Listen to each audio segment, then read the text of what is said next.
In the fall of 2005, 29-year-old lawyer Anna Sumner leaned her elbows against her large wooden desk and stared at her computer screen. It was hard not to let her mind wander. She could see downtown Atlanta, Georgia, right from her office window. Anna yawned and stretched and then forced her eyelids to stay open. It was already 5 p.m., but she still had an important brief to finish before she could go home. Her attention wandered again, this time to the framed diplomas that hung on her wall. She had an undergraduate degree from Princeton, and she had received her law degree from Duke. She'd studied very hard in school and now had worked her way up the ranks at a very prestigious law firm. She was proud of everything she'd accomplished.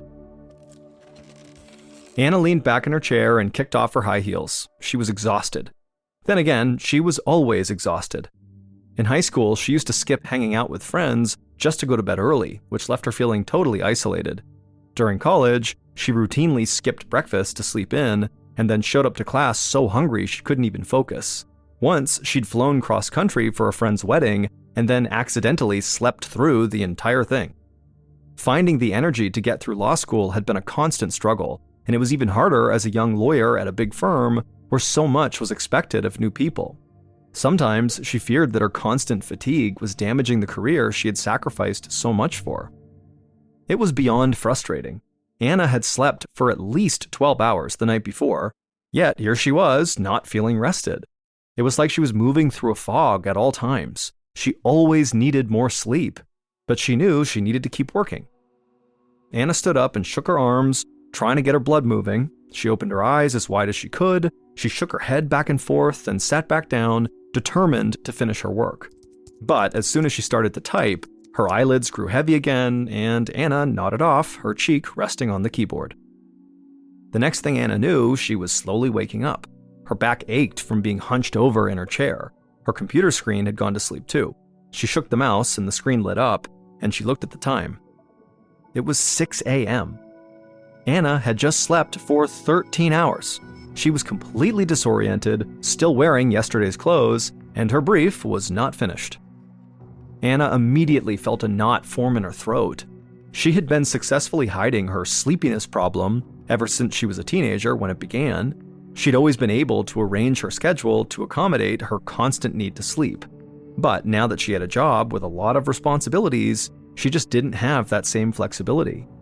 Anna had always prided herself on having a good work ethic and self-control, but now she realized that this was something she really just couldn't control. Sometimes when Anna felt really tired, she would think to herself, if I don't sleep right now, I feel like I could actually die. She knew that was not normal. This problem had gone on long enough, and it wasn't going to get better unless she sought out some help.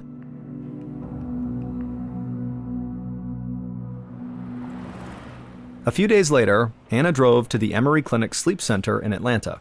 It was inside an old, faded building undergoing significant renovations. In fact, there was still construction going on outside. Anna plugged her ears as she walked past jackhammers slamming into concrete. She checked in, and a few moments later, a gray-haired, round-faced doctor walked her back to a large exam room with chairs and a bed. He adjusted his glasses and then introduced himself as Dr. David Rye, the lead neurologist at the clinic. He motioned for Anna to take a seat and asked her about her symptoms. And she told him that she basically craved sleep the same way a drug addict craves a fix. No matter how much she slept, she never felt rested, and the constant exhaustion was totally debilitating. Dr. Rye nodded understandingly and suggested they begin with a very basic test. He asked Anna to simply take a nap, right there in the exam room. And so Anna laid down on the bed. She could still hear the loud construction noises going on outside, but it didn't bother her. Within moments, she was asleep. But just a few minutes later, Dr. Rye shook her awake, and then he diagnosed her with a disorder called hypersomnia. This is a catch-all term for extreme, unexplained sleepiness. It's thought that up to 5% of the entire population experiences it, though rarely at the level Anna was. So while it was a diagnosis, it really wasn't that specific. But for Anna, who'd never seen a doctor for her sleep problems before, having any diagnosis was progress. And she was even more optimistic when Dr. Rye suggested a treatment plan. He explained that in most cases, extreme tiredness is caused by a lack of energy-promoting chemicals in the brain, with names like dopamine and norepinephrine. It's like having a car with no gas in the tank. So he prescribed stimulants for Anna. These medications increase the level of these energy-promoting chemicals the same way that caffeine does. For patients like Anna, it can feel like they have a full tank of gas again. And Anna was so excited about her stimulants that after she left the doctor's office, she went straight to the pharmacy. When she got there, a pharmacist handed her a paper bag with a couple of prescription bottles inside, and Anna didn't waste any time getting her first dose. Sitting in her car in the parking lot, she opened one of the bottles, shook a pill into her hand, and swallowed it. She couldn't wait to feel better. A few months later, Anna grabbed a stack of papers off the desk in her office. Her hands shook slightly as she slipped the papers into her shoulder bag. She stood up from her desk chair, and suddenly a wave of nausea washed over her. She'd taken her prescription stimulants that morning and had been taking them every day since Dr. Rai prescribed them. In some ways, the stimulants were working. She could get through a full day of work without needing a nap, but the side effects from the medication were terrible. She felt jittery and sick to her stomach, like she'd had way too many cups of coffee. She was losing weight because she never had any appetite. And even though she had felt kind of okay for a while on this medication, she was now starting to crave sleep again. As she walked outside and unlocked her car, all Anna could think about was getting home and going to bed. She got into her car, pulled out her phone, and called Dr. Rai. She told him about the side effects she was feeling and now how her craving for sleep was starting to come back. Dr. Rai assured her that this was actually normal. He told Anna her body was building up a tolerance to the drugs, and he'd simply prescribe her a higher dose. Anna was nervous about this. The stimulants were already giving her such bad side effects, and she thought taking more would really only make her feel worse. But at the same time, the medication was the only thing allowing her to make it through the day.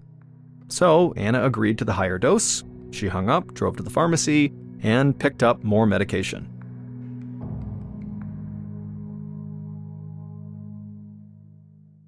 One year later, on a Friday in April of 2007, Anna was wrapping up her work for the week when the phone on her desk rang. It was her boss. He wanted her to come up to his office before she went home. Anna's hand trembled as she set down the receiver. She wasn't sure if the trembling was from a side effect of the stimulants or from nerves from what her boss just asked her to do. She knew what this conversation was going to be about, and she'd been dreading it for months. Anna had begun missing entire days of work without warning and without explanation.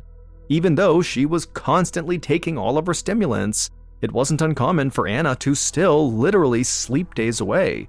Sometimes she'd go to bed and sleep for 20, 25, or even 30 hours straight.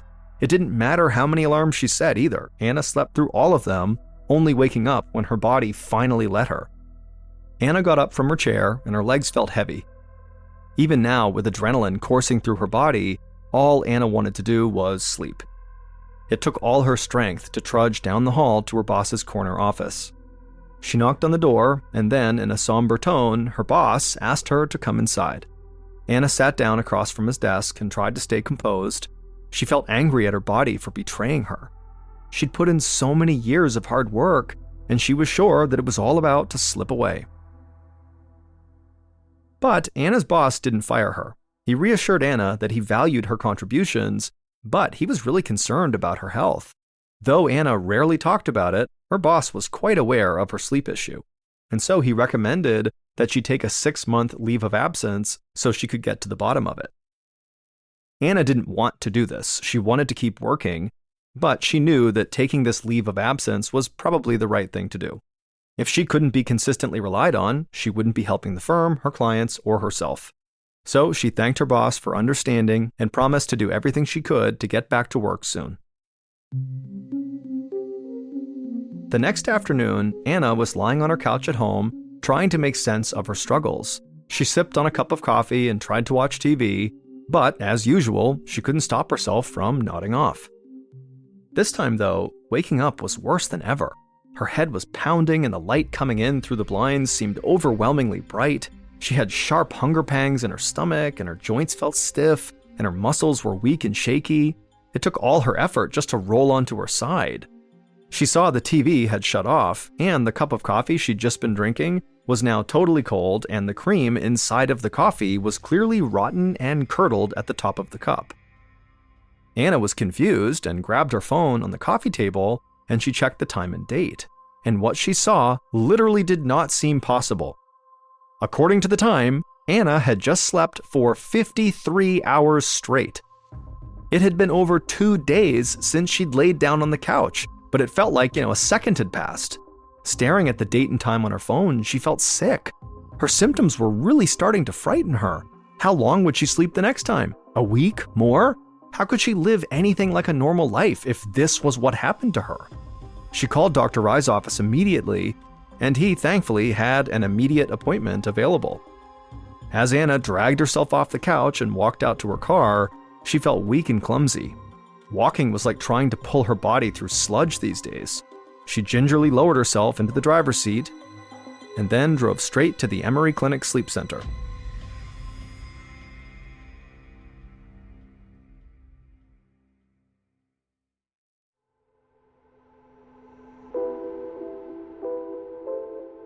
Before long, Anna was in that familiar exam room sitting across from Dr. Rye. He seemed surprised to see her, but when she told him about falling asleep for 53 hours straight, his eyes went wide. Dr. Rye knew that spending so much time asleep could actually be dangerous. It meant Anna wasn't eating, drinking water, or exercising for days at a time. In the long term, this could lead to malnutrition, dehydration, and muscle atrophy. If she wasn't able to take care of herself, her body would eventually quit working. However, Dr. Rye said he did have an idea for what they could do next. It was a last-ditch effort and something he would not recommend unless it was absolutely an emergency, and clearly this was that. There was a test that could help them figure out what was causing her to sleep so much, but for it to be accurate, she needed to stop taking all the stimulants he'd been prescribing. Anna leaned back in her seat after hearing this. She knew the stimulants weren't perfect. No matter the dosage, she always needed more, and she was still sleeping way too much. But at the same time, the idea of not taking them scared her. If she could sleep for 53 hours with stimulants in her system, what would happen to her without stimulants? But in Dr. Rye's opinion, getting rid of the stimulants might be the only way to figure out what was happening inside of her brain. It would take about a month for the drugs to clear her system, so the doctor scheduled an appointment for a month from then, in May. Until then, the doctor explained to Anna that she really needed to be careful. Once she stopped taking these stimulants, she shouldn't drive, just in case she fell asleep behind the wheel, and she should have someone looking after her, making sure she ate, drank, and moved around every day. Anna realized that what the doctor was saying was, without these stimulants, she could not live alone anymore. And so, after she made it home from the clinic, she called her parents, who lived in Mississippi, and she told them she needed their help. Her parents immediately agreed, and her mother said she'd come to stay with Anna in Atlanta for as long as she needed. Anna was relieved to hear this, but at the same time, she was so tired she could barely function. She felt like she was literally sleeping her life away. A month later, in May of 2007, Anna's mom helped her get into the passenger seat of her car. With no stimulants in her system, Anna felt even more lethargic and totally confused. All she knew on this day was that they were going to the sleep clinic to see Dr. Rye. The whole ride, Anna sat with her head leaned against the window, watching trees and buildings blur together as she slipped in and out of consciousness. When they got to the Emory Clinic Sleep Center, Anna felt so stiff and heavy that her mom had to help her get out of the car. Anna could barely keep her eyes open as she leaned on her mom's arm, and then she shuffled her way into the clinic, feeling like she had cinder blocks stuck to her feet. Dr. Rye met Anna in the waiting area and walked her back to an exam room. They sat down, Dr. Rye in a chair and Anna on the bed. And as soon as Anna was sitting down, she started to feel herself beginning to fall asleep. As she struggled to stay awake, Dr. Rye explained the procedure they'd be doing that day. He said sleep was largely controlled by a person's brain. The brain uses nerves and chemicals to send messages through the rest of the body, and if the balance of these chemicals is thrown off, it could make someone sleep far too little or far too much. Dr. Rye thought this could be what was happening to Anna, but he needed to analyze the fluid inside her spinal cord to be sure. This meant he would need to insert a needle into the base of her spine and withdraw some of the fluid, a procedure known as a spinal tap. Dr. Rye instructed Anna to lay down on the bed in the fetal position with her back facing him. Then he injected a local anesthetic near her spine, and Anna's back went numb. Then Anna began to feel pressure and a burning sensation as Dr. Rye inserted the needle into her spine and removed a sample of her cerebrospinal fluid. When the procedure was over, Dr. Rye told Anna it would take a few days for the results to come back. And so Anna stood, her back numb and her whole body exhausted, and she shuffled out to the waiting room where her parents were sitting. Then the parents helped Anna out to the car, they got inside, and they drove back to Anna's house in Atlanta.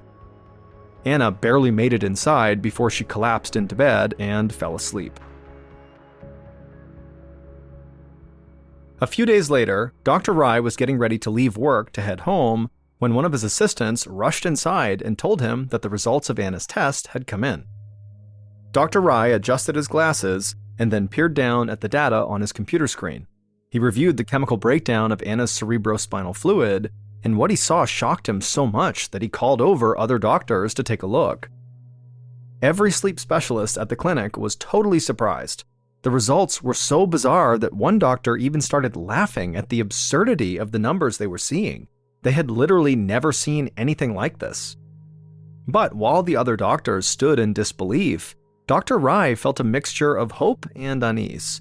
He had seen results like this before, in an Italian sleep study from the 1990s. In that study, a group of people who had symptoms similar to Anna's were given an experimental drug that cured their sleepiness. It was a drug that Dr. Rye had on hand, which meant he might be able to use it to cure Anna too. But there were problems that made Dr. Rye hesitant. That Italian study had been discredited after the research was found to have some serious issues. Plus, the drug used in that study to cure their sleepiness was never approved by the Food and Drug Administration to treat sleep disorders, and it could cause bad side effects like seizures, so giving it to Anna would definitely be a risk. But faced with Anna's spinal tap results, Dr. Rye thought the risk was worth it, and so he called Anna and told her that he might be able to treat her sleepiness, but they need to do one more test. The next month, in June of 2007, Anna came back to the Emory Clinic. She'd been off the stimulants now for 2 months, and it felt like her body was close to shutting down on her, like she'd never be able to do anything except sleep again. Every footstep she took was a total battle. She dragged herself into the exam room and crawled into the bed. She felt a nurse lift her arm, swab near her wrist, and then jab her with an IV needle. Anna was vaguely aware of other movement in the room. Multiple nurses were standing by, just in case Anna had a bad reaction to the drug, like a seizure or worse. Anna watched as Dr. Rye rolled a screen into the room. Everything looked slightly blurry to her. She heard Dr. Rye say they were doing a test to measure her brain's reaction time, and then he put a remote in her hand and told her to press the button as soon as she saw numbers appear on this screen. Anna tried to follow his instructions, but at the same time, she felt herself drifting in and out of consciousness, and so when a number popped up, she would press the button like she was told to, but she could tell by the look on Dr. Rye's face that she was not doing a good job. After the test was over, Dr. Rye told Anna that her reaction times were similar to someone who had just been up all night, or who had been drinking very heavily. And so now that they had these control results, they could try the medication that Dr. Rye hoped would help her. Anna watched as Dr. Rye put something into her IV bag. The liquid dripped through the tube into her arm and into her bloodstream. But Anna didn't feel any better. Her head felt like a lead weight. Her eyes were so dry that they burned, and the whole room seemed foggy. It took everything in her not to slump over and let her eyes close. For a moment, she had a horrible feeling that this new treatment was not going to work. She would never be able to hold a job or even live by herself again. Then she heard Dr. Rye's voice at her side saying he was going to try a higher dose of this drug. Anna struggled to take a deep breath. She waited for something to happen. Then her eyelids snapped open. The room came into focus, and Anna felt like she could hear and see again, and she didn't feel a desperate urge to sleep. Dr. Rye ran the reaction time test again, and Anna didn't have to work to focus on the screen. The reflex test that had seemed impossible before felt very simple now. When they were finished, Anna looked up at Dr. Rye, close to tears, and she told him she felt alive. For the first time in her adult life, Anna felt truly awake. Dr. Rye watched Anna for a moment. In all the time he'd known her, he'd never seen her look this alert. She sat up straight, her eyes were clear and focused, and she was smiling at him. He couldn't help but smile back. It was incredible to see how much of a difference this drug was making. Dr. Rai sat down next to Anna and told her that he had never seen a patient like her before. Her brain was basically full of naturally occurring anesthesia. He explained that there's a chemical messenger in everyone's brains known as GABA, G-A-B-A, that helps regulate sleep. Many sleep aids and drugs used for surgical anesthesia make the brain respond more strongly to GABA. The stronger the response, the sleepier a person gets, Dr. Rai said. And the reason Anna's doctors were so shocked by her test results was because her naturally occurring GABA activity levels were as high as a person who was about to go into surgery. Every day of her life, 24 hours a day, Anna was walking around with the same level of sedation as a person about to have all their wisdom teeth removed. Dr. Rai watched Anna's jaw drop as she realized that she hadn't just been tired for most of her life. Her own brain had been literally knocking her out. This drug that Dr. Rai had given her was called flumazenil. Usually, flumazenil is used in hospitals to help people who are overdosing on sedatives or having trouble waking up from anesthesia. It's an emergency antidote for people whose GABA activity is too high. So for Anna, whose GABA activity was always too high, flumazenil made her brain function like a healthy person's brain. But the FDA never approved flumazenil for excessive sleepiness.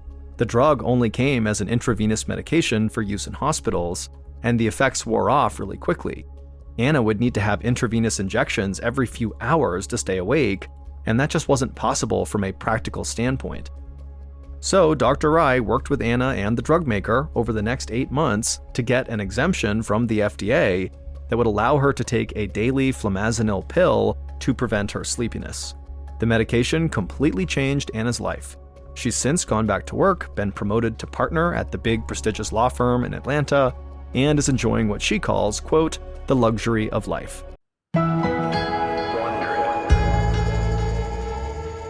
32-year-old Morris Blankenbaker was a very happy man. The gymnasium at Wapato Intermediate School in Yakima County, Washington, echoed with the sound of young teenage boys practicing their wrestling moves on thick green mats. And Morris was right there with them, whistle on a cord around his neck, shouting directions and encouragement as he moved from one group of kids to another.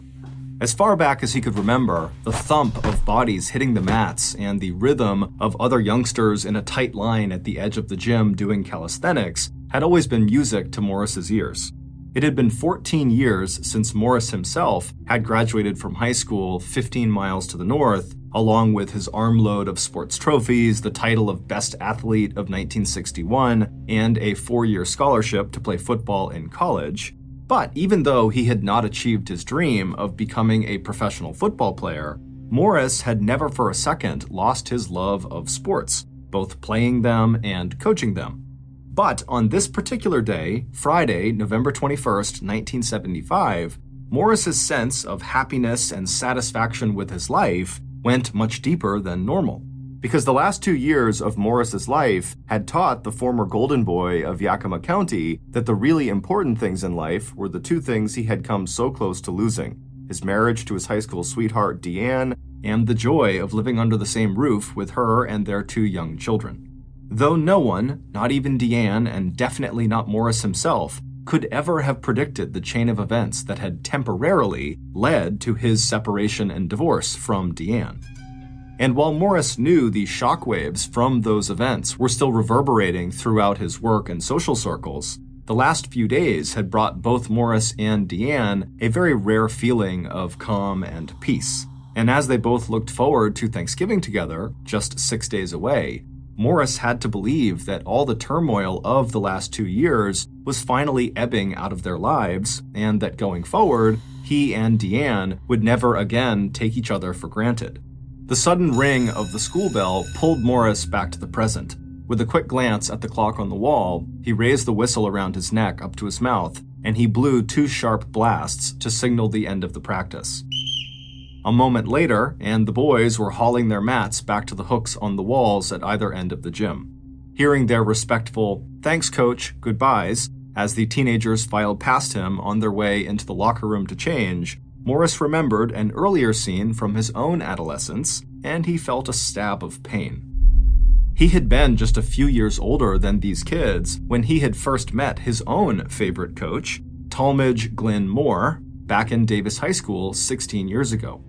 Known to everyone in Yakima County by his nickname, Gabby, and known to all the boys he had coached in everything from wrestling to track to football as just Coach, Gabby was one of Yakima's local celebrities.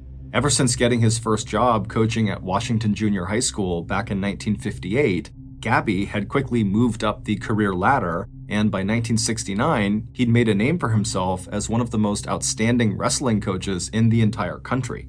And in 1972, at the very height of his career, Gabby had coached the David High School wrestling team all the way to first place in the Washington State Championships. But instead of accepting any offers to coach at the collegiate level, Gabby and his wife had chosen to stay in Yakima, a small agricultural town separated from the much larger city of Seattle to the north by the beautiful Cascade Mountain Range. And it wasn't just Gabby's coaching talent that had made him so popular in Yakima. It was also his ability to motivate and mentor even the most disadvantaged young men who went on to find purpose and promise as members of Gabby's various sports teams. When Morris had returned to Yakima in 1969, he and his former coach had reconnected. As adults now, rather than coach and student, they had struck up a friendship that included going hunting together, as well as going whitewater rafting, boating, and spearfishing. For Morris especially, life had changed a lot since he had graduated from high school. Despite getting that 4-year college football scholarship, Morris wound up dropping out of Washington State University and joining the Marine Corps Reserves instead. That was also when Morris and his longtime sweetheart, Deanne, who had just graduated from high school in Yakima, got married and settled down in Tacoma, a city of 109,000, perched alongside the Puget Sound on the west coast, under the shadow of the huge snow-capped mountain called Mount Rainier. But by the time Morris was honorably discharged from the Marine Corps Reserves at the age of 27, and when Deanne was 24, the young couple was ready to move back to Yakima, where they would be closer to their families. And over the next 4 years, Morris would eventually finish his degree by studying part-time at a community college 35 miles away and while working several jobs, until he landed the position he had now at Wapato Intermediate School. In the meantime, Deanne had found a good job with a local bank in Yakima, and they had 2 young children, a little boy and a little girl. And in all that time, from 1965, when Morris and Deanne had married in the Presbyterian Church in Yakima, through the years they had spent in Tacoma and their move back here to Yakima and the birth of their 2 kids, Morris had always felt like their marriage was as close to perfection as anything he'd ever known. Both he and Deanne were children of divorce. Morris had been raised from the age of 2 by his single mother, who had carved out a modest living for herself and her beloved only child as a highly trained court reporter. Deanne had come from a much wealthier family, but her parents' divorce had left her with a deep longing to find permanence and stability in a family of her own. And in Morris, the strong and gentle man she had first laid eyes on when she was just 14, Deanne was sure she had found her life partner.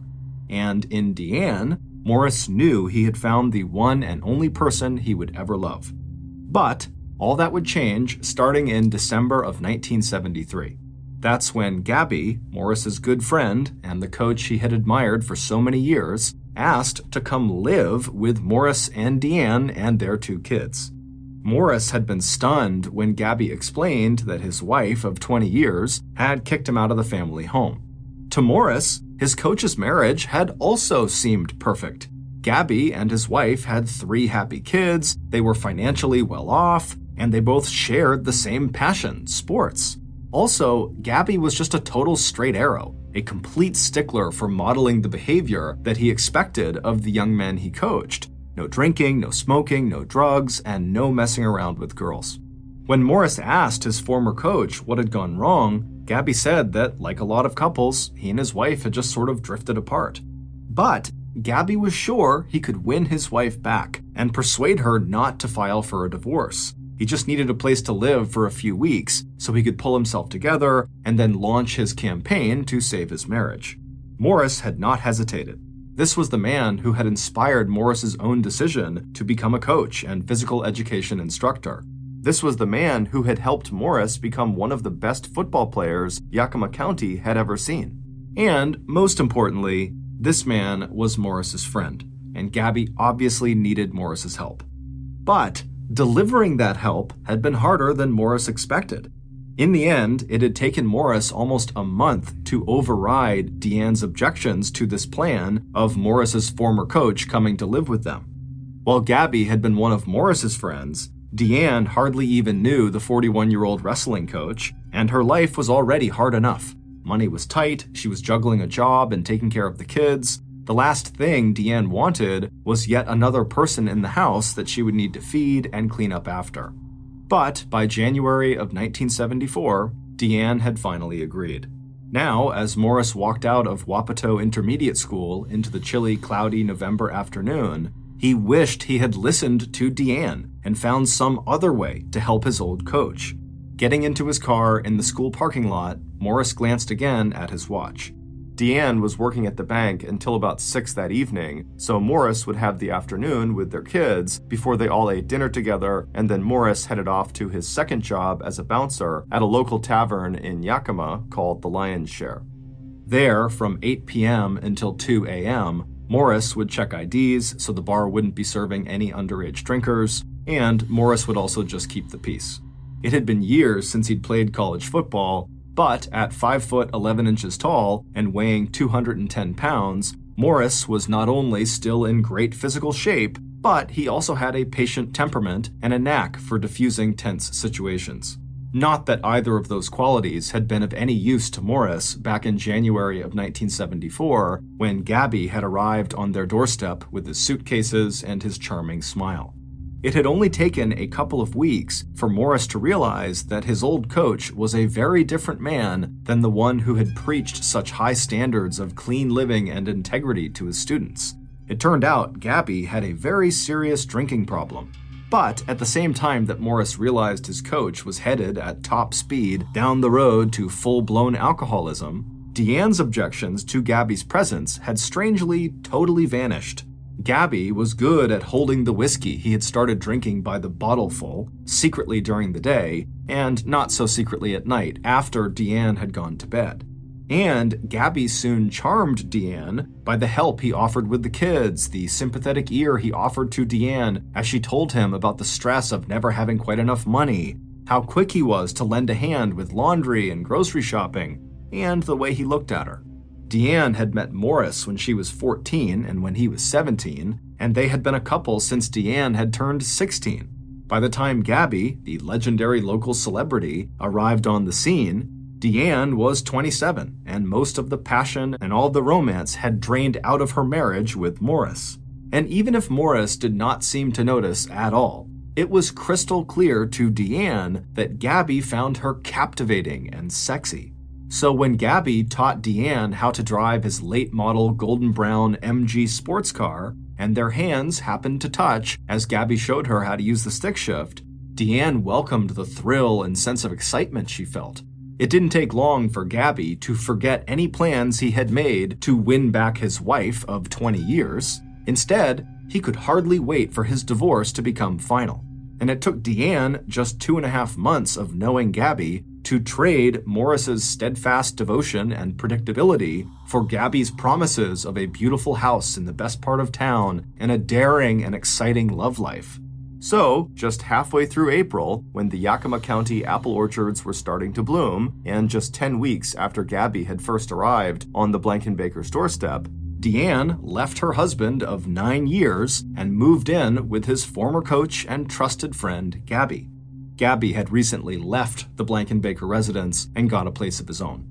Deanne took Morris's 2 young children with her to the new house, where Gabby's own 3 children were regular visitors. As Morris pulled his car into the driveway of his home at 210 North 6th Street, he remembered the total shock he had felt when Deanne had told him she was leaving. Morris had been so busy working and so focused on the ways in which his old coach seemed to be falling apart in front of his eyes that he had been completely blind to the betrayal that was taking place right under his nose. Unlike Deanne, Morris had discovered why Gabby's wife had kicked Gabby out in the first place. Gabby had apparently become totally obsessed with his wife, and that obsession drove him to become paranoid that she was being unfaithful. Fed up with Gabby's accusations and his increasingly controlling behavior, his wife had ended their relationship, kicked him out of the house, and started a new life on her own. Looking back, Morris wished he had told Deanne about that side of Gabby. But at the time, given his wife's initial objections to Gabby coming and staying with them, Morris had not wanted to pile on and make his old friend look even worse in Deanne's eyes. Even through his shock and hurt when Deanne told him about her affair with Gabby, Morris couldn't help but think that Deanne's decision to leave was so impulsive and sudden that maybe someday she would change her mind and come back to him. So instead of losing his temper and destroying whatever feelings he and Deanne had left for one another, Morris had dug deep into his soul and told his wife that no matter what happened, he loved her and he would always be there for her. But once Deanne and the children had gone, Morris was totally devastated. And when Deanne and Gabby had announced they were going to get married on September 14th, 1974, just 3 months after Deanne officially divorced Morris, and just 9 months after Gabby had first moved in with the Blankenbakers, Morris promptly packed up his stuff and moved to Hawaii. 4 months later, though, Morris was back in Yakima. He just couldn't stand to be that far away from his 2 kids and from his mother Olive, who had just been through an illness serious enough that she had wound up in the hospital. Once back in town, Morris began picking up the pieces of his life. That's when he bought the 4-bedroom house at North and 6th Street and rented out rooms to some of his friends to help pay for the mortgage. And in the meantime, Deanne's storybook romance with the man who was 14 years her senior had already begun to fall apart. Once Gabby and Deanne were living together, Gabby did not try to hide his drinking, and Deanne was horrified as her new husband knocked off an entire 5th of whiskey at least 3 or 4 nights a week, sometimes locking Deanne out of the house and screaming accusations that she was seeing other men. After 3 separations from Gabby, the longest lasting 2 weeks, Deanne had had enough, and in July of 1975, 10 months after getting married to Gabby, Deanne was filing for her second divorce. And this time, when she left her dream home on the better side of Yakima, Deanne took her kids straight back to her ex-husband Morris and his much less glamorous wooden frame house on North and 6th that was separated by just a little alleyway from a hodgepodge assortment of apartments and 2 family homes. Even as Morris and Deanne made plans to remarry as soon as Deanne's divorce from Gabby was finalized, Deanne dropped Gabby's last name, trading Moore for Blankenbaker. As Morris let himself into the house he now shared again with Deanne and his 2 kids, he told himself that he should have known that his old coach, competitive to the bone, would not let Deanne go without a fight. But what neither Deanne nor Morris had expected was the intensity of Gabby's anger and jealousy when Deanne left him to go back to Morris. Just a week earlier, in mid-November, while Morris had been working at the Lion's Share, he'd received a terrified phone call from Deanne telling him that Gabby had let himself into their house through an unlocked door, and he was now at the door of the master bedroom where Deanne had been sleeping. Deanne had heard someone inside the house and had had just enough time to lock the bedroom door before Gabby arrived and started pounding on the door, begging Deanne to take him back and threatening to kick the door down. Morris had grabbed one of his good friends who was at the tavern, and the 2 of them jumped into Morris's car and they drove at high speed from the Lion's Share back to Morris's house. There, they found Gabby, completely drunk, staggering around the outside of the Blankenbaker home, pounding on the downstairs windows, waving a gun, and threatening to kill himself or Morris. The friend that Morris had brought with him from the Lion's Share, Joey Watkins, another former student of Coach Gabby's, expected a fight between these 2 men. He was also stunned at the change in his former coach, who had always lectured everyone about self-control and the importance of staying away from alcohol. But instead of busting Gabby in the mouth, Morris went up to his old coach and talked to him quietly. getting him to stow the gun, get back into his car, and go back to the apartment that Gabby now shared with his 16-year-old son, Mike. To Joey, Morris had just shrugged his shoulders and said, "I could have hit him, but he was my coach too. I just can't do it." There was also another bond between Morris and Coach Gabby. Morris had once saved his coach's life. On one of the river trips that Gabby and Morris used to take together, their boat had capsized and both men had been pulled underwater by a deep current. Morris made it to the surface, but Gabby had been caught underwater in a tangle of vines and roots near the Yakima riverbank. Always an excellent swimmer, Morris had managed to dive down and free Gabby's legs and bring his former coach safely back to land, where Gabby coughed up the water in his lungs that had come so close to killing him. This event was yet another reason why Gabby's later betrayal in starting an affair with Morris's wife had hurt Morris so deeply. But it had also given Morris a sense that on some level he had assumed a kind of responsibility for this man, whose life was so obviously coming completely undone. And besides, not long after that night when Morris had confronted Gabby out in the yard, it seemed like Gabby had finally gotten the message and was leaving Morris and Deanne alone. Starting on November 18th, neither Morris nor Deanne had seen or heard from Gabby. And that was when Deanne and Morris had finally begun to feel that both the turmoil and the gossip around Deanne divorcing two different husbands in less than a year and a half was actually over. With that final thought, Morris turned his full attention back to his children.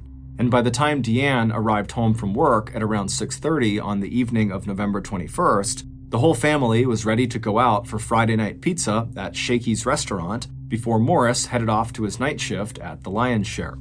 At 5 a.m. the next morning, November 22nd, Deanne suddenly woke up feeling totally alarmed. She realized even before her eyes had adjusted to the dark that Morris was not in bed next to her. Getting out of bed and pulling on her bathrobe, Deanne hustled down the stairs and stepped out onto the front porch of the house to see if her husband's car was outside. And it was. Morris always parked at the end of their driveway that sort of wrapped around the back of the house, and so Deanne had walked over to the far side of their front porch and looked back in that direction, and she saw his car.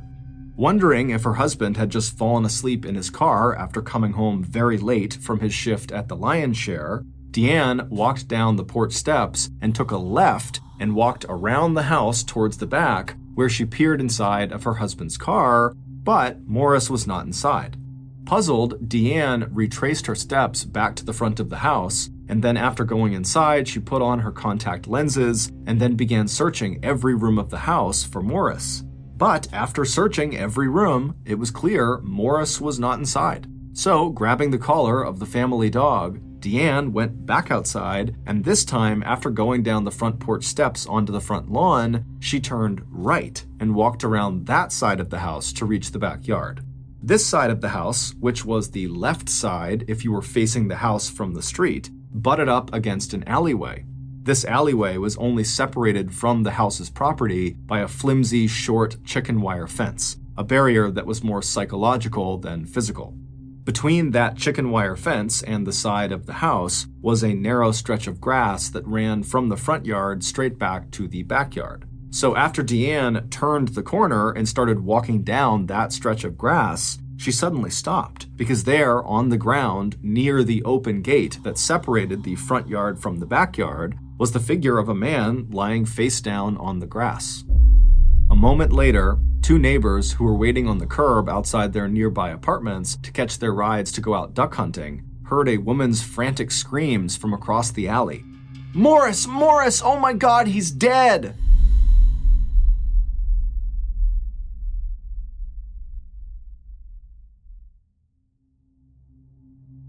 By 5:25 a.m., Yakima police and medical personnel had already started arriving at the scene, lining up out front of the house on 210 North and 6th Street. And even before Yakima's chief homicide detective, Robert Brimmer, arrived 15 minutes later, first responders already knew three things. One, the dead man laid out on the grass under the first thin layer of falling snow was Yakima's popular intermediate school coach, 32-year-old Morris Blankenbaker. Two, given the stiffness of the body, Morris must have been killed hours before Deanne had dialed 911. And 3, the obvious cause of Morris's death was gunshot wounds. By the time Sergeant Brimmer pulled up, officers were already surrounding the Blankenbaker property with yellow crime scene tape, and Deanne was inside the house with her wide-eyed children crying hysterically. Using flashlights, police officers searched every inch of the south side of the house where Morris's body had been discovered, hoping that the flashlight beams might glint off the shiny metal of a shell casing buried in the 3 to 4 inch deep grass. They also searched the nearby alleyway and all the trash barrels in case the killer had thrown the murder weapon into one of them. But all police found at the crime scene was a mostly empty bottle of beer that Morris had probably been carrying in his hand when he got out of his car.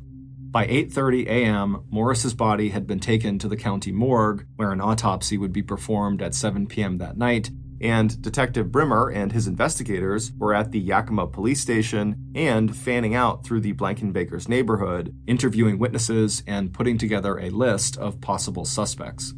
In most murders, the victim's spouse is at the top of that list, but it didn't take detectives long to rule Deanne out as a suspect.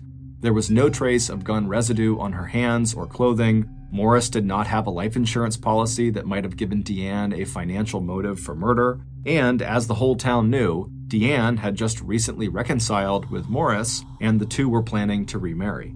But what Deanne did have for police was the name of the man she was certain had to be behind Morris's death, and that was Morris's one-time friend and mentor, Gabby Moore, the man Deanne herself had only recently divorced. Deanne wasted no time telling Detective Brimmer about the incident just the week before, when the coach had shown up with a gun one night when Morris was working at the tavern, and how Gabby had entered the Blankenbaker house and threatened to break down the door to her bedroom. Deanne also told them about the harassing phone calls Gabby had made to their house almost every day, and Gabby's attempts to get his children and Deanne's own sister to try to pressure and guilt-trip Deanne into going back to Gabby. But even after hearing these details about what sounded like Gabby's obsession with winning back Deanne, Detective Brimmer just could not believe that Gabby, who literally owed his life to Morris, would have just walked up to Morris and shot him in cold blood.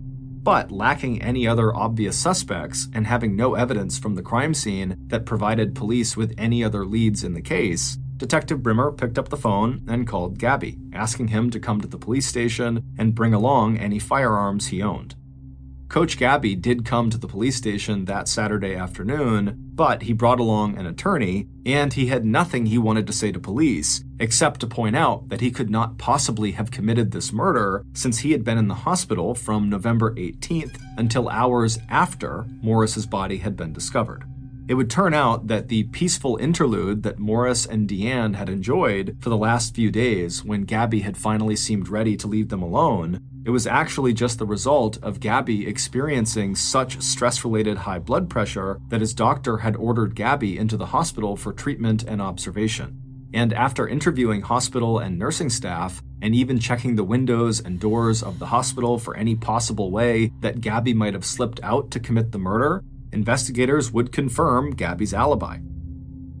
Over the next 3 weeks, police worked every possible lead and motive in the homicide case.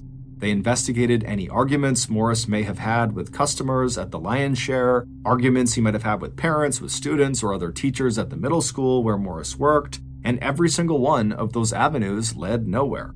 Meanwhile, now that Gabby was out of the hospital, he picked up right where he had left off, trying to win Deanne back. He called her almost every day, and any time one of Gabby's friends, or a student on one of his teams, or a fellow coach or teacher stopped by to visit, the coach seemed oblivious to Morris's murder. Instead, all he could talk about was how much he missed Deanne and how much he wanted and needed her back. By early December, Gabby's drinking had gotten so bad that even the efforts of his assistant coach to cover for Gabby's failure to show up for practices and even meets were just not enough. Despite the awards and acclaim that Gabby's outstanding talents as a coach and mentor had brought to Yakima County, and to so many young men who had Gabby to thank for college sports scholarships, Yakima school administrators informed Gabby that they would be ending his teaching contract at the end of that school year. But even this blow to Gabby's ego and his reputation hardly seemed to register, because there was something else now worrying Coach Gabby, and this time he didn't call his lawyer before talking to Detective Brimmer. According to Gabby, someone was now threatening his life. The coach told police that he had received a phone call from someone whose voice he didn't recognize, telling the coach, "I got Morris, and I'm gonna get you next." But despite these reports, and despite Gabby's airtight alibi for the time of Morris's murder, there was one detective who just couldn't shake the feeling that the coach had to have been involved in some way in Morris's murder, and that Gabby was now making up these threats to direct police attention away from himself. And that detective was Morris's best friend, Vern Henderson.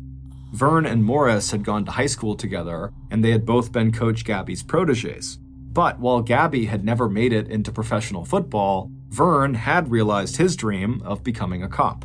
And on the day that Morris had been found murdered, 32-year-old Vern Henderson had sworn to Morris's mother, Olive, that Vern would find her son's killer. So, in those weeks after his best friend's death, Detective Henderson had started casually chatting up some of Gabby's current and former team members, hoping that someone might have heard or seen something, anything, that might connect Gabby to Morris's murder. But then, at about 1 a.m. on December 25th, 1975, early Christmas morning, Yakima police received a 911 call that turned Detective Henderson's theory and Deanne's suspicions about Coach Gabby upside down. At about 8 p.m. on Christmas Eve, Coach Gabby's 16-year-old son, Mike, said goodbye to his father before leaving to join his girlfriend's family for a Christmas Eve dinner.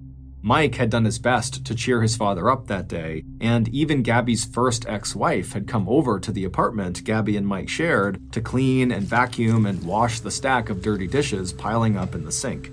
And later that evening, right through to 12:15 a.m., other people who cared about Gabby, his daughter, and the same doctor who had ordered Gabby into the hospital just a month ago, all called to check in and see how Gabby was managing over the holidays. Gabby, who was an expert at covering up just how much he was drinking, had told them he was doing okay and that he wasn't completely alone since he expected more members of his wrestling teams to come by and visit. It wasn't until 1 a.m. on Christmas Day, December 25th, when Mike and his girlfriend came back to Gabby's apartment, that anyone realized Gabby was anything but okay.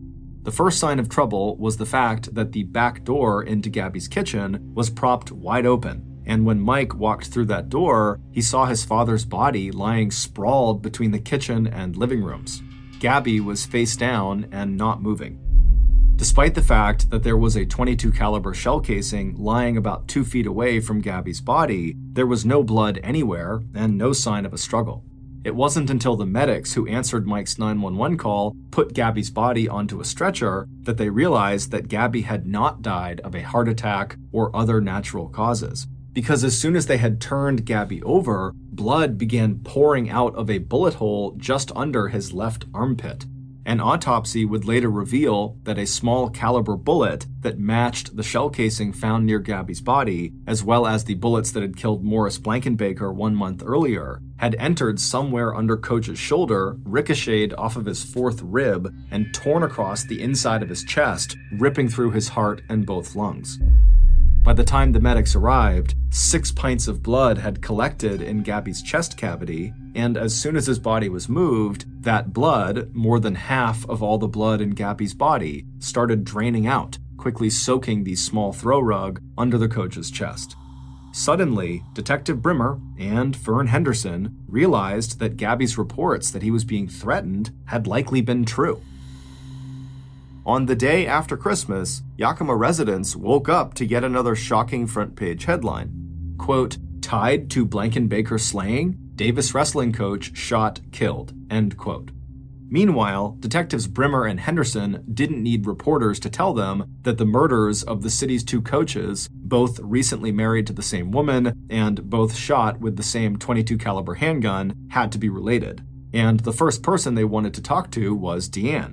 Even if Deanne did not kill Morris, maybe she was so convinced that Gabby had a hand in that murder that she shot Gabby out of hatred and revenge. They also wondered if maybe Deanne had yet a third admirer, another person so obsessed with wanting her that they would kill both Morris and Gabby.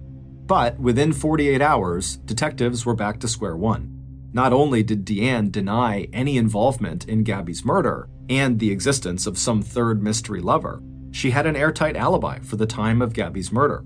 She and her children had spent all of Christmas Eve and Christmas Day with family. And as far as anyone knew, the only two serious relationships Deanne had had since the age of 16 were with Morris and Gabby. Now investigators were back to their original theory that revolved around a single killer who may or may not have been known and trusted by both victims.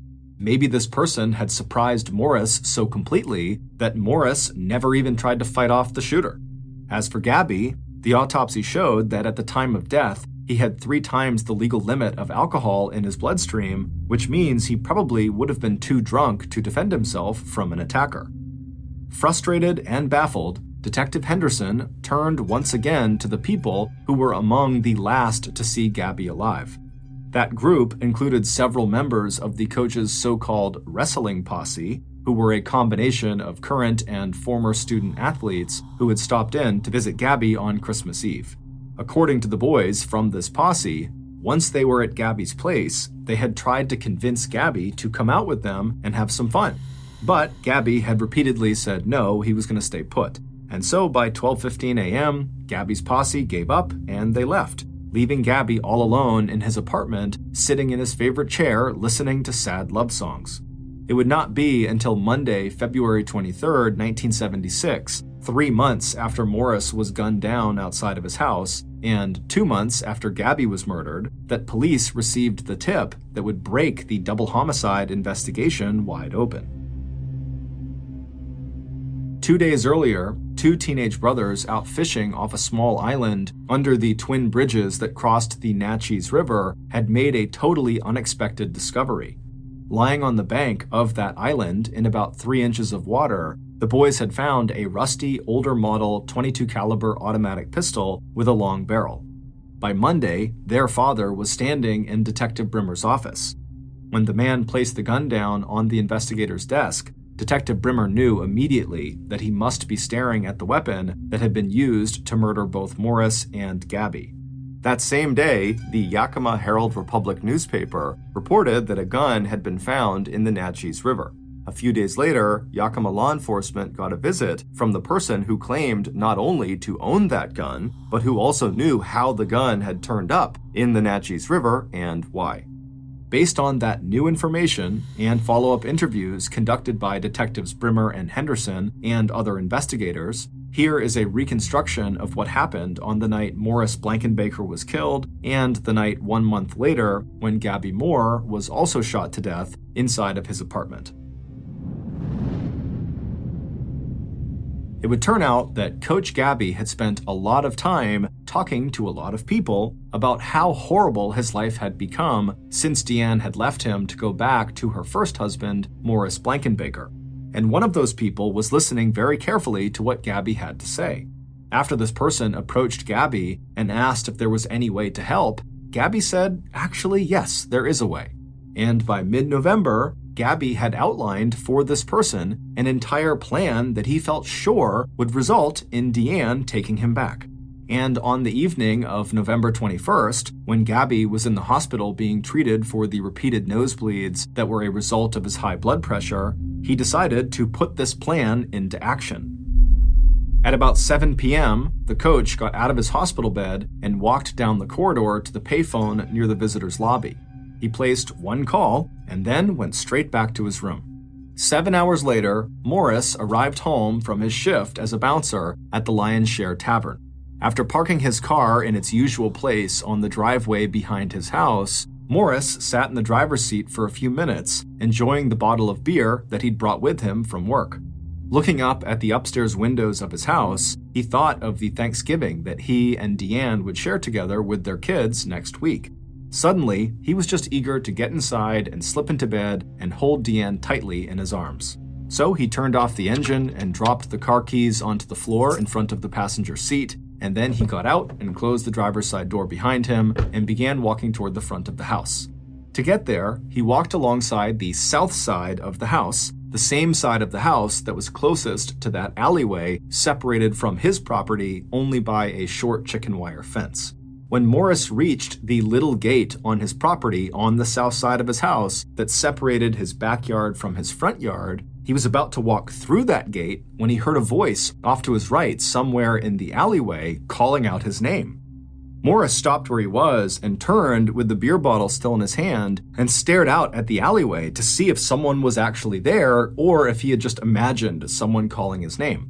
But sure enough, when he looked at the alleyway, standing there was someone he knew well. Before Morris could react to them, this person told Morris that they had actually just run out of gas, and they gestured toward the end of the alleyway, kind of beckoning Morris to come over and help them. As Morris stepped closer to the chicken wire fence to look down the alleyway toward this person's car, the person in the alleyway raised a hidden pistol, aimed it directly at Morris's face, and fired. The first bullet hit Morris just above his front teeth, and the force of the bullet spun him sideways as he fell to the ground. The second two bullets came in quick succession, hitting Morris just behind his left ear. Without saying another word, Morris's killer turned and ran down the alleyway out of sight. One of the Blankenbaker's neighbors would later tell police that at about 2:10 a.m. on November 22nd, she'd heard what she thought were firecrackers and then the sound of someone in heavy shoes running past her ground floor window. 1 month later, and Gabby was more desperate than ever. His plan to eliminate his rival, Morris, had succeeded, but instead of delivering Deanne back into Gabby's arms, Deanne wanted nothing to do with Gabby. And despite his alibi, Deanne kept telling police that she believed Gabby must have been involved in Morris's murder. And neither Deanne nor investigators seemed to take Gabby's story about him being threatened by the supposed killer all that seriously. So Gabby hatched another, even more complicated plan. And in the first hour of Christmas morning, Gabby was ready to put that plan into effect. By that time, in the first hour of Christmas morning, all the student wrestlers who had dropped by to check on Gabby and to see if he wanted to go out with them that night, the so-called wrestling posse, they had gone. But Gabby knew that one of his visitors would come back.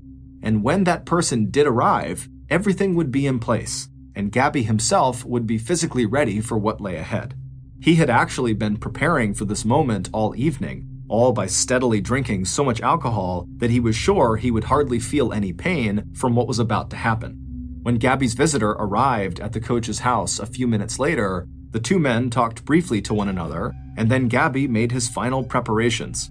Taking the telephone receiver off its hook, he placed it on the living room floor so that it would be easier to reach when he needed to dial 911. And then he went over the plan one more time with Morris's killer, telling him exactly where to aim so when the bullet hit Gabby in the shoulder, it would pass right through him without hitting any critical organs. Gabby was sure that once the public discovered that he himself had been the victim of attempted murder, the police and Deanne would no longer suspect him in Morris's murder. And Gabby was sure that seeing how close he had come to death would reawaken Deanne's love for him. And then, finally, Gabby maneuvered his body into place. Getting down on his hands and knees on the floor, he assumed a wrestling position known as the referee position. And when the gunman, the most brilliant high school wrestler Gabby Moore had ever coached, just stood there, maybe 7 feet away from Gabby, looking like he might refuse to go through with this after all, Gabby turned to look at him and started repeating one word over and over again. Shoot, shoot, shoot. But just as the young man raised the pistol and finally pulled the trigger, Gabby, too drunk to hold the referee position, lost his balance and started to fall to the side, exposing the area under his left armpit. And instead of the bullet passing cleanly through Gabby's shoulder, the small .22 caliber round ricocheted off one of his ribs and started tumbling through his chest cavity, literally ripping apart his lungs and his heart. It wouldn't be until he heard the news report on Christmas Day that Gabby's accomplice would realize that instead of wounding his coach as planned, the single bullet the young man had fired had actually killed his beloved mentor and friend. It would turn out that the man who killed both Morris and Gabby was Gabby's assistant wrestling coach, a 22-year-old college student named Angelo Pleasant, who went by the nickname Tuffy. Early in the summer of 1975, Tuffy had come back to Yakima to ask his former high school coach if Gabby could help him get the extra credits Tuffy needed in order to get his degree in physical education at Central Washington College in nearby Ellensburg. Gabby was more than happy to pull some strings and offer Tuffy a job as Gabby's assistant wrestling coach. Tuffy, who worshipped his former coach, was deeply upset by the obvious distress Gabby felt over the loss of Deanne. Although he wanted to help Gabby and even asked Gabby, what can I do? It wasn't until his coach threatened to fire Tuffy from his assistant coaching position, something that would mean the end of Tuffy's college career, that Tuffy finally agreed to Gabby's plan to eliminate Morris Blankenbaker as a way for Gabby to get Deanne back. Tuffy agreed to this despite Morris being one of his friends who he had known for years. And when Tuffy later refused to cooperate with Gabby's plan to have Tuffy shoot and just wound Gabby, Gabby threatened to tell police that Tuffy had murdered Morris. In a confession to police on February 28th, Tuffy described how he had felt backed into a corner with no choice but to carry out Gabby's plan. And when Tuffy left Gabby's apartment shortly after midnight on Christmas Day, he had no idea that instead of just wounding Gabby, Tuffy had accidentally killed him. Tuffy didn't even pause after firing that fatal shot. Instead, he had immediately ran out of the apartment and gone to his cousin's house to return the .22 caliber automatic pistol to her.